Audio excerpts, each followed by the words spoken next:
ቦታዋን ጠብቃ ሚዛናዊ ስትሆን እንዴት ታስደስታለች አራዳ ልጆች።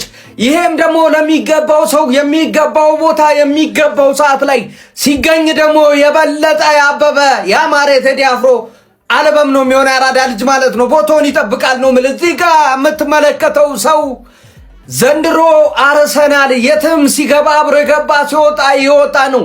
በሚሸነፍበት ሰዓት አይዟችኋለን ገና አላለቀም ይላል። በሚያሸንፉበት ሰዓት ከፊት ሆኖ ለቀጣይ ጨዋታ ቀድሞኑ ይዘጋጃል ማለት ነው። ታዲያ በዛሬው ዕለት ደግሞ የለፋበትን ውጤት አግኝቶ ዴክላን ራይስ ማለት ነው የፕሪሚየር ሊጉን ዋንጫ በምትመለከቱት መሰረት እየሳመ ይገኛል። ይገባዋል ቢያንስበት እንጂ አይበታመነው። ይሄ ለዴክላን ራይስ ማለት ነው እጅግ በጣም አስገራሚ ነው። አርሰናል ተጫዋቾችም ደጋፊዎችም የትኛውም አርሰናልን የሚመለከት ሰው ሊኮራበት የሚገባ ከአርሰናል ውጭ ያለ ደግሞ ደጋፊ ሊቀናበት የሚገባው ሰው ቢኖር የምትመለከተው ዴክላን ራይስ ነው። አሁን ላይ እንደዚህ አይነት ተጫዋቾች እየተገኙ አይደለም። ለራሳቸው እንጂ ለክለባቸው የሚለፉ አይደሉም። ይሄ የሚከፈለው ሁሉ አይመስልም ያራዳ ልጆች ማለት ነው። ሜዳ ውስጥ ያለውን አንዲትም ሳይሰስት ነው የሚሰጠው ማለት ነው። ለዛም ደግሞ እግር ኳስ ራሷ ወዲያው ነው ውለታውን እንግዲህ የከፈለችው። ከ22 ዓመት በኋላ አርሰናል ዋንጫ አንስቷል። እሱ ግን ገና በመጣ በሶስተኛው ዓመት ዋንጫ እየሳመ ይገኛል። ታግሼ በተስፋ ቀን ጠብቄ አስጣልኩሽ ከስንቱ ተናንቄ በማለት የመድፈኞቹ የአርሰናል ደጋፊዎች በዚህ ሰዓት ሀገሪቱን እያናወጡት ይገኛሉ። 2 ዓመት ቢመስልም ረጅም ለተዋደደ ሰው ፍቅር አያረጅም በማለትም ላይ ይገኛሉ። በመላ ሀገሪቱ አርሰናላውያን በከፍተኛ ሁኔታ ደስታቸው እየገለጹ ይገኛል። የመድፉ ደጋፊዎች ለ2 ዓመታት የናፈቁት ዋንጫ በትዕግስታቸው ልክ ፍሬ አፍርቷል። ታዲያ ውድ አርሰናላውያን የደስታው ድባብ በእናንተስ አካባቢ ምን ይመስላል? እስኪ በኮሜንት ላይ ግለጹልኝ። ታዲያ እኔን ፎሎ ያላረጋችሁ ካላችሁ ፎሎ በማድረግም ተቀላቀሉ። ፋሚሊያ አርቴታ አርሰናልን ከያዘ በኋላ ብዙ ፈተናዎች ብዙ ችግሮች ነበሩ፣ ግን አላነባም። አንድ ቀንም ሲያነባ አላየሁትም ነበር። ዛሬ ግን ተናነቀው። በእርግጥ አላለቀሰም፣ ግን ተናነቀው። ይሄ ደስታ እንባ ነው። በእርግጥ ያ ሁላ መከራ አለፈና ዛሬ ለዚህ በቃ። ታውቃላችሁ መቼም አርቴታ በአርሰናል ቤት ያሳለፈው በሌሎች ክለቦች ደጋፊ ጭምር እምነታቱ ስድብ ሲያንጓጥጡበት ስብዕና ድረስ እንደምታውቁት ሚዜ ምናምን ቬሎ አልብሰው ምናምን ብዙ ነገር ደርሶበታል።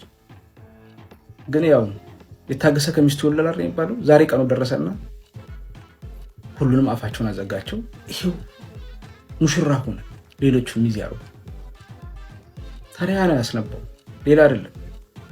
እስከዛሬማ ቢያነባ እኮ ልጆቹ ተሰብረው ይቀራሉ። ስብራቱን ሳያሳይ ለነገ የተሻለ ስራ ለመስራት ቀና አለ። ጓደኞቹ ፊት ልጆቹ ፊት ያ ህመሙ ሳያሳይ ዛሬ ግን መቆጣጠር አቃተው። ያኔ አልቅሶ በነበርማ ዛሬ ይሄን ውጤት አናየም ነበርና አርቴታ ስለሚገባው ነው ይሄን ዋንጫ የወሰደው። በቃ ማንም ክለቡን ወይም ደጋፊውን ልጠላለሁ ምናምን ልትሽሻለህ፣ ግን አርቴታ ይሄ ዋንጫ ይገባውም አትልም። እርግጠኛ ነኝ ሁኝም ነገር ምክንያቱም ሰርቶ ነው ንጹህ የሆነ ውጤት አምጥቶ ዋንጫውን ያነሳው። በሙስና ተጠራጠረው፣ በሻህ ተጠራጠረው፣ በምንም አትጠራ፣ በፋይናንሻል ፌር በምንም በቃ በአሳት ተጠራጠረው፣ ለፍቶ ጥሮ ግሮ ግረህ ብላ የሚለው ልክ እንደዛ አድርጎ ነው ይበላው ይሄን ዋንጫ። ስለዚህ ስለሰራ ይገባዋል።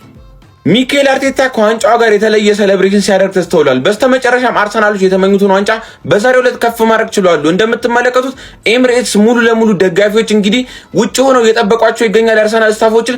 እና ስለ አርሰናል ምን አሳባላችሁ? ኮሜንት ስራ አስቀምጡልኝ። የ2025/26 የእንግሊዝ ፕሪሚየር ሊግ እንደዚህ በስኬታማዊ መልኩ ተጠናቋል። መድፈኞቹ አርሰናሎችም ኦፊሻሊ ሻምፒዮን በመሆን በፕሪሚየር ሊጉ 14ኛ ዋንጫቸውን ከ22 ዓመት በኋላ ማሳካት ችሏል። በመዝጊያ ጨዋታቸውም ክሪስታል ፓላስን ከሜዳቸው ውጭ ሰለርስ ፓርክ ተጉዘውም እንግዲህ 2-1 ማሸነፍ ችሏል። የመድፈኞቹ አርሰናሎች ሁለቱን ጎሎች ማስቆጠር የቻሉ ተጫዋቾች ጋብሪኤል ጄሱስና ማዱኬ ሲሆኑ በፓላስ በኩል ብቸኛውን ጎል ማቴታ አስቆጥሮ በጉጉ ሲጠበቅ የነበረው የማን ይወርዳል ጥያቄም ተመልሷል። ስፐርስ በሊጉ እንደሚቆይ ተራግጧል። ኤቨርተንን በመዝጊያ ጨዋታ 1-0 በፋኒና ጎል በማሸነፍ ነው በሊጉ መትረፉን ማራገጥ የቻለው። በውድድር ዓመቱ በፕሪሚየር ሊጉ ሁለተኛ ደረጃን ይዞ በማጠናቀቅ ወሳኝ የሚባሉ ሰዎቻቸው እንደነ ፔፕ ጋርዲዮላ፣ በርናርዶ ሲልቫና ጆን ስቶንስን የመሳሰሉ ሰዎችን የለቀቁት ማንቸስተር ሲቲዎች በአስቶን ቪላ በሜዳቸው ኢታር ላይ እንግዲህ የ2-1 ሽንፈት በመዝጊያ ጨዋታ ገጥሟቸዋል። በቪላ በኩል ሁለቱን ጎሎች ማስቆጠር የቻለው ኦሊ ዋትኪንስ ሲሆን በማንቸስተር ሲቲ በኩል ደግሞ ሴሜኖ ነበር ማስቆጠር የቻለው። በተመሳሳይ ወሳኝ ሰዎቹን ሮበርትሰንና መሐመድ ሳላህን ያጣው ሊቨርፑልም እንግዲህ በአውሮፓ መድረክ መሳተፉን ማረጋገጥ የቻለ ሲሆን ከብሬንትፎርድ ጋርም 1-1 ነው መለየት የቻለው። በዚህ ጨዋታ ላይ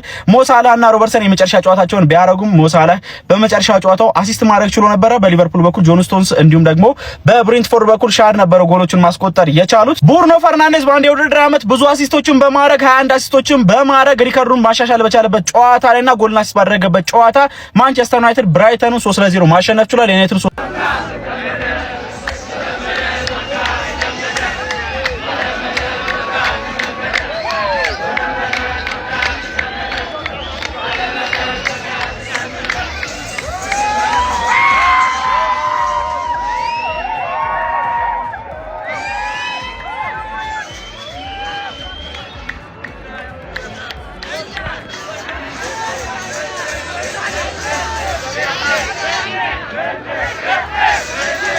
የ2025 እና 26 ሲዝን የእንግሊዝ ፕሪሚየር ሊግ ዋንጫን አርሰናሎች ከፍ አድርገው መሳም ችሏል ማለት ነው።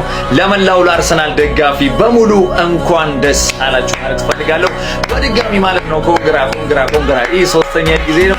ይገባችኋል። ከምሬ ነው የምላችሁ። የልፋታችሁን የጥረታችሁን ከ22 ዓመታት በኋላ አርሰናል እንግዲህ ይሄንን የዋንጫ ጥሙን ቆርጦ እንግዲህ መሳም ችሏል ማለት ነው።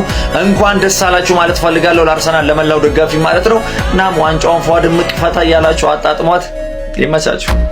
የአርሰናል ደጋፊዎች በሙሉ እንኳን ደስ አላችሁ ይመቻችሁ። አሁን ደግሞ አንድ ነገር ላስቸግራችሁ ነው። ቲክቶክ ላይ ማንኛውንም አይነት የኳስ ቪዲዮ ይሁን የምግብ ቪዲዮ የፖለቲካ ቪዲዮ ይሁን የአርሰናል ዋንጫ ይዘው የተነሱትን ተጫዋቾች የሚያምር ፎቶ ያያችሁትን በሙሉ ኮሜንት ላይ እንዳለ አስጨንቁት። መድፈኞቹ ከማንቸስተር ዩናይትድ ደጋፊ እንኳን ደስ አላችሁ። አንድም ቀይ ካርድ ሳታገኙ አንድም ፍጹም ቅጣት ምት ሳይሰጥባችሁ ሲዝኑን በአሸናፊነት የጨረሳችሁ ብቸኛ ቡድን ሆናችኋል።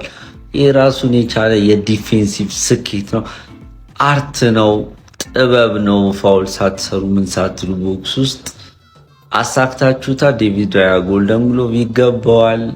አርቴታም የሚያምር መከላከል አሳይቶናል። ይመቻችሁ። እንኳን ደስ አላችሁ። በቃ ህሊና የላችሁም በላችሁ ታረ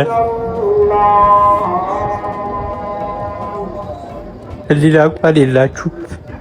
ስንቱ ተዳከመ። አረ ህሊና እንኳን